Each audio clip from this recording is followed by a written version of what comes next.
What if I told you that 90% of the fish in any given body of water live in just 10% of that water? Now, what if I told you that most of us, myself included for many years, spend all our time casting into the other 90% for hours? Today we are not talking about a new magic lure or $1,000 fish finder. We're talking about the single biggest, most fundamental mistake that keeps good anglers from having great days on the water. We are fishing where we think the fish should be, instead of where they actually are. By the end of this video, I promise you, you will look at your home lake or river with completely new eyes. We're going to uncover the mental traps that make us fish the same empty spots year after year. Think your secret spot is the exception? Let me know in the comments, but you might just change your mind in the next few minutes. Let's be clear, this isn't about shaming anyone. This is about one thing: making the absolute most of our precious time on the water. We all have that one spot, don't we? That beautiful point, the downed tree that just screams big bass, or the rock pile we've been fishing since we were kids. We've built up a story around these places. We remember that one nice fish we caught there 5 years ago. We stick to them because they're familiar, they're comfortable, and they're easy. But in fishing, comfort is the enemy of progress. We are creatures of habit, and those habits, those milk runs of spots we hit every single time, might be the very reason our live wells are empty. We're going to break that cycle today by getting back to the absolute basics of fish behavior, and it all starts with challenging our own assumptions. First, let's tackle the biggest mental hurdle, the pretty spot syndrome. You know exactly what I'm talking about. It's that picturesque cove with the lily pads perfectly framing the water, and a big old willow tree hanging over the bank. It looks like it was pulled from a fishing magazine cover. Every time you pass it, your brain screams, "There has to be a monster fish in there." So you stop. You make a dozen perfect casts. You cycle through your top 5 lures. You spend 30 minutes meticulously picking it apart. The result? Maybe a small bluegill if you're lucky. The problem is that our human brains are hardwired to appreciate aesthetics. We see beauty and assume it translates into a productive fishing spot. But fish don't care about landscapes. They're driven by primal instincts, safety, food, and comfortable living conditions. That pretty spot is often an ecological desert. It might have a flat, silted bottom, no deep water access for safety, poor oxygen, and absolutely zero bait fish. We're fishing a postcard, not a productive habitat. The first step is to separate what looks good to us from what looks good to a fish. Now let's talk about the loner log. This is another classic trap. You're scanning the shoreline and you see it. One single solitary tree that has fallen into the water. It's the only piece of visible cover for 100 yards in either direction. It seems so obvious, it's a fish magnet, right? So, you position your boat perfectly. You make the perfect flip right up against the trunk. You pitch to the root ball. You run a crankbait down both sides. You spend 15 minutes convinced that the state record is sitting under that exact log. The logic seems sound. In an area with no cover, this one piece of cover should hold all the fish. But think about it from a predator-prey perspective. If you're a big dominant fish, are you going to sit on the most obvious isolated piece of real estate on the block? Probably not. It's too predictable. Smaller fish might use it, but the big, wary ones often relate to more subtle, less obvious structure. That single log is an advertisement.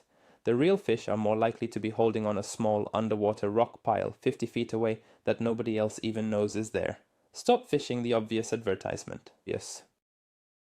This brings us to the power of confirmation bias.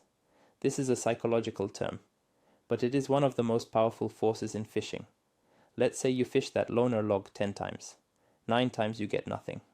But on the 10th trip, you pull a decent 2-pound bass off it. What does your brain remember? Not the 9 failures. It locks onto that one success. That one fish validates your theory that the spot is good. From that day forward, the log is no longer just a log. It's that spot where I caught that nice one. You'll keep going back to it, investing hours and hours of your time, all based on a single isolated event. This is incredibly common. We do it with points, with weed beds, with docks.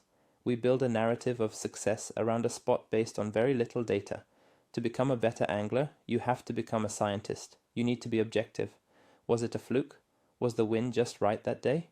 Were they spawning? One fish doesn't make a spot great. A pattern of repeatable success does. Don't let one lucky catch chain you to a low percentage area for years. So if we stop fishing pretty spots and obvious logs, where do we start? We have to stop thinking like a human and start thinking like a fish. And a fish, at its core, cares about only three things. Let's call them the fish's bill of rights. Number one, the right to safety. Fish are constantly trying not to get eaten, whether by bigger fish, birds, or us. Safety almost always means quick access to deep water or impenetrable cover.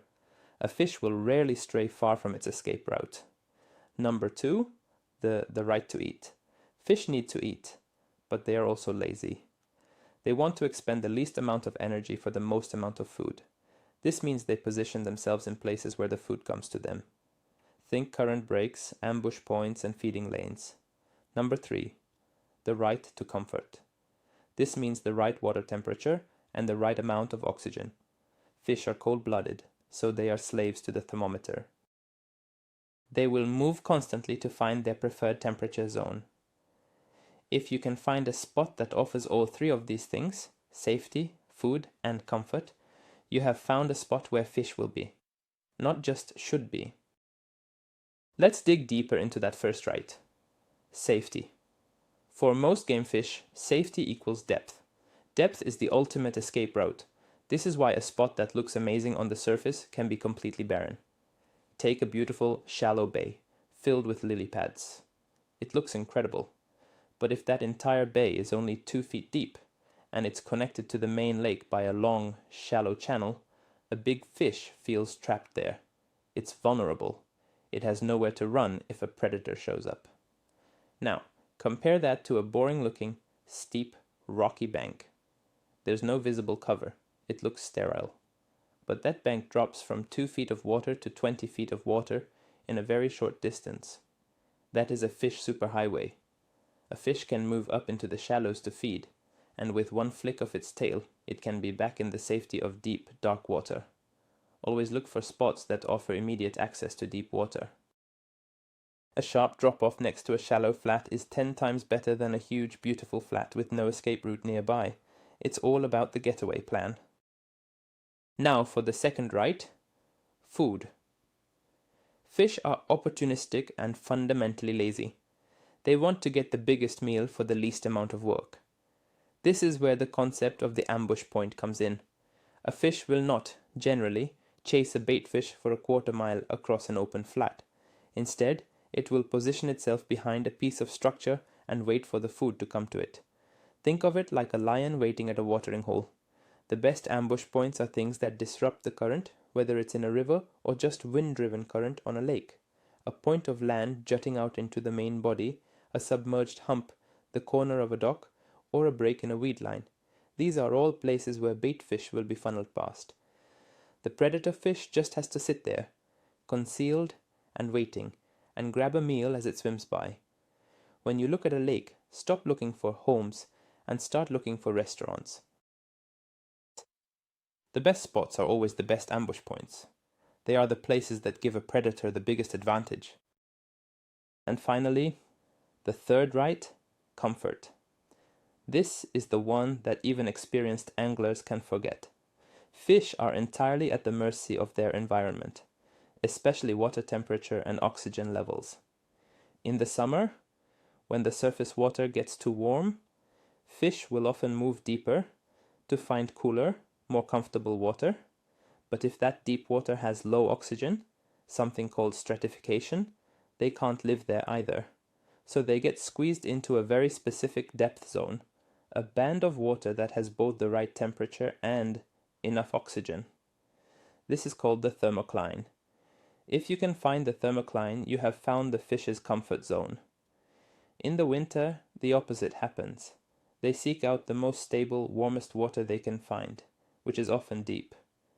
In a river, they'll tuck out of the main current to conserve energy. When you're not getting bites, always ask yourself, are the conditions comfortable for a fish right here? If it's a hot, sunny, calm day, that shallow, stagnant cove is probably like a hot tub, and the fish are long gone. So let's put this all together and talk about a real-world example. Let's imagine a typical man-made lake. There's a long straight shoreline where the developers built a perfect, clean retaining wall.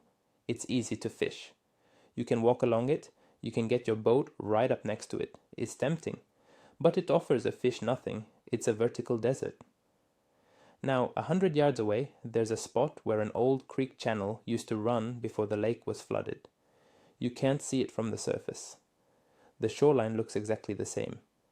But on your electronics, or on a good lake map, you can see that the bottom drops from 10 feet to 20 feet along that old channel edge. That invisible edge provides safety. Bait fish will use that old channel as a travel route, which provides a food source, and the deeper water provides a more stable, comfortable temperature. The invisible, boring spot checks all three boxes. The pretty convenient retaining wall checks none. Guess where 99% of the fish will be? Stop fishing what you can see. Start fishing what you know is there.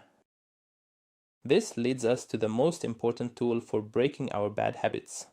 A map. I don't just mean the GPS on your boat. I mean a good old-fashioned contour map, or a digital one you can study at home on your computer. Before you even get to the lake, you should have a game plan. Look for those hidden features. Where are the main lake points? Where are the humps and underwater islands? Where do two different types of bottom composition meet? Like a transition from rock to sand. These are the subtle, high percentage spots that most anglers drive right over on their way to the obvious stuff. A contour map tells you the story of the lake bed. It shows you the highways, the restaurants, and the safe houses. Spending 20 minutes studying a map before a trip is more valuable than spending 2 hours casting at a shoreline that has nothing to offer. Your homework is what separates you from the crowd. It allows you to fish with purpose, not just hope. Let's talk about transition lines. These are some of the most overlooked and productive spots in any body of water. A transition line is simply a place where one thing changes to another. It could be a change in depth, like the edge of a drop-off. It could be a change in bottom content, like where a gravel bottom meets a mud bottom. It could be a change in vegetation, like where the thick weeds end and an open patch of sand begins. Or it could be a simple current seam in a river, where fast water meets slow water. Fish absolutely love these edges. Edges create diversity. They offer different types of food and different types of cover in a small area. A bass can sit in the shade of the weed line, looking out over the open sand, waiting to ambush any bluegill that strays too far. These transition zones are natural funnels for bait fish and natural ambush points for predators. Most anglers are focused on the thing itself, the weed bed, the rock pile. The smart angler is focused on the edge of the thing. That's where the action happens. Another classic mistake is what I call shoreline hypnosis. It's easy to do. We launch the boat, and we immediately start pounding the nearest bank. We put the trolling motor down and just work our way along the shoreline, casting at every piece of visible cover we see. A dock, a laydown, a patch of reeds. For hours, we just trace the outline of the lake. The problem is that huge stretches of shoreline are completely unproductive. They might have a uniform depth, a featureless bottom, and no reason for a fish to be there. But we keep casting because the shore is our visual anchor. It's easy, and it feels like we're covering water. But we're not. We're covering the least likely 10% of the water. You have to have the courage to fish in the middle of nowhere, to stop your boat in what looks like open water, 100 yards from the nearest bank, because your map tells you there's a submerged island there that tops out at 10 feet. That's where the fish are living. You have to break the hypnotic pull of the shoreline. Let's apply this to a common scenario, dock fishing. Many anglers will pull up to a marina or a row of docks and just start fishing all of them equally. They'll flip their jig under every single one, from one end to the other. A more strategic angler understands that not all docks are created equal. You have to ask, which dock is different? Is there one dock that's at the mouth of a cove, creating a natural ambush point? Is there one dock that has deeper water under it than all the others? Is there one dock that has brush sunk underneath it by the owner? Is there one dock that gets more shade in the afternoon? Usually, a small percentage of the docks will hold a large percentage of the fish. The key is to identify the unique characteristic that makes a particular dock better than its neighbors. It goes back to the three rights: safety, food, and comfort. The best dock will offer the best combination of those three things. Don't just fish docks, analyze them. What about when you're on a new body of water? It can be overwhelming. The temptation is to just start fishing the first spot that looks good. That is a recipe for a long, frustrating day. The best approach is to dedicate the first hour or two to reconnaissance. Don't even make a cast, just drive. Use your electronics. Idle over the main lake points, the mouths of the major creeks, the offshore humps you identified on your map. See what they actually look like. Are there bait fish present? Is there cover? What's the water temperature? You are gathering data. You are trying to establish a pattern. Maybe you notice that all the bait fish are suspended at 15 feet over deep water. That single piece of information is gold. It tells you that casting to the shallow shoreline is a complete waste of time. Your initial investigation allows you to eliminate 90% of the unproductive water before you even wet a line. It's an investment that pays huge dividends for the rest of the day. Let's consider the wind. So many fishermen hate the wind. They run from it and look for calm, protected coves. This is often a huge mistake. The wind is your friend. On a lake, wind creates current. This current pushes plankton, which are the base of the food chain. The bait fish follow the plankton, and the predator fish follow the bait fish. The wind-blown side of the lake will almost always have more active, feeding fish than the calm side.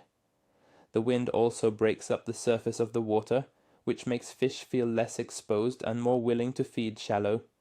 It stirs up the bottom, dislodging food, and it pushes warmer surface water, concentrating it against the windy bank.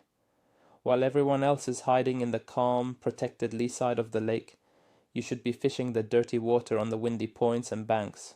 It might be less comfortable for you, but it's far more comfortable and more productive for the fish. Lean into the wind. Here's a practical tip to force yourself out of old habits. The next time you go out, make a rule. You are not allowed to fish any of your old historical spots, not a single one. Your entire day must be spent exploring new water and trying to find fish based on the principles we've discussed: structure, depth, and transitions. It will feel uncomfortable at first. You'll be tempted to run back to Old Faithful when the bite gets tough. Don't do it. This exercise forces you to rely on your brain and your electronics instead of your memory.